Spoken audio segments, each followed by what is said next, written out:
నమస్కారం. ఘంటారావానికి స్వాగతం. ముందుగా ప్రధానాంశాలు. దేశవ్యాప్తంగా కార్మిక సంఘాల సమ్మె. 4 లేబర్ కోడ్లు రద్దు చేయాలంటూ ఆందోళన.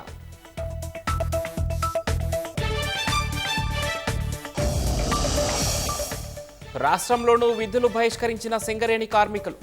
కేంద్రం వెనక్కి తగ్గకుంటే నిరవధిక సమ్మె చేపడతామని హెచ్చరిక. పొరపోరులో పోలింగ్ ఘట్టం సంపూర్ణం. మున్సిపాలిటీలో 75.8, కార్పొరేషన్లలో 66% ఓటింగ్. రేపు మున్సిపల్ ఓట్ల లెక్కింపునకు పటిష్ట ఏర్పాట్లు. ఈ నెల 16న చైర్పర్సన్లు, మేయర్ల ఎన్నిక.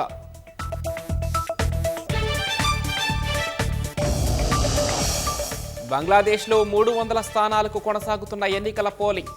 ఓటింగ్ ముగిసిన వెంటనే లెక్కించే అవకాశం.